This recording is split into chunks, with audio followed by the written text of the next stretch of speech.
Welcome to the world of stoichiometry, where chemistry meets mathematics. This powerful concept helps us understand the quantitative relationships between reactants and products in a chemical reaction. Today, we'll break down what stoichiometry is, why it's crucial, and how to master it step by step. First things first, what is stoichiometry? Simply put, stoichiometry is the branch of chemistry that deals with the quantitative relationships between the amounts of reactants and products in a chemical reaction. It's all about ratios and proportions. The term itself comes from the Greek words for element and measure, highlighting its purpose of measuring elements within a reaction. Stoichiometry starts with a balanced chemical equation. This equation is essential because it shows the correct proportions of reactants and products, represented by stoichiometric coefficients. These coefficients indicate the ratio of moles involved. For example, in the equation 2H2 plus O2, 2H2O, the coefficients tell us that 2 moles of hydrogen gas react with 1 mole of oxygen gas to produce 2 moles of water. Understanding stoichiometry requires a good grasp of the mole concept. A mole is a unit used to count particles, and it represents 6.0222 x 1023 entities, whether atoms, molecules, or ions. The coefficients in a balanced equation are mole ratios. This means if you have 2 moles of hydrogen, you'll need 1 mole of oxygen to produce 2 moles of water. These ratios are the foundation for stoichiometric calculations. Now, let's move on to setting up stoichiometric calculations. The process begins by identifying what you know and what you need to find.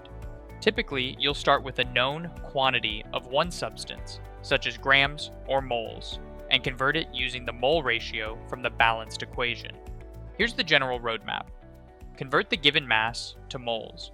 Use the mole ratio to find moles of the desired product or reactant, and if needed, convert moles back to mass. Let's apply this with an example. Suppose we have 4 grams of hydrogen gas and want to calculate how much water we can produce. So, with 4 grams of hydrogen gas, you can produce approximately 35.66 grams of water, assuming complete reaction. In real-life scenarios, not all reactions have perfectly balanced amounts of reactants. This brings us to the concept of limiting reactants, the substance that runs out first, stopping the reaction. The limiting reactant determines the maximum amount of product formed.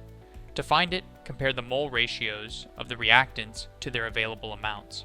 Calculate the moles of each reactant and use the balanced equation to see which one produces fewer moles of product. That's your limiting reactant. Even with perfect calculations, real reactions don't always go as planned.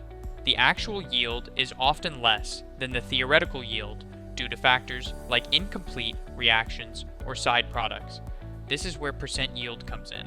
Percent yield helps chemists understand the efficiency of their reactions. For instance, if your theoretical yield is 40 grams of water, but you only collect 35 grams, your percent yield would be 87.5%. To master stoichiometry, always ensure your chemical equation is balanced before starting.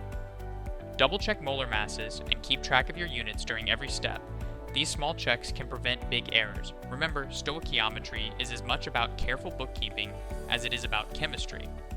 Stoichiometry is a fundamental skill in chemistry that unlocks your ability to predict and quantify the results of chemical reactions. Practice is key, so keep working through problems to build your confidence. And if you need more resources, visit kotc.org for expert tools and guidance from King of the Curve. Thanks for watching. Stay curious and keep mastering those chemistry concepts.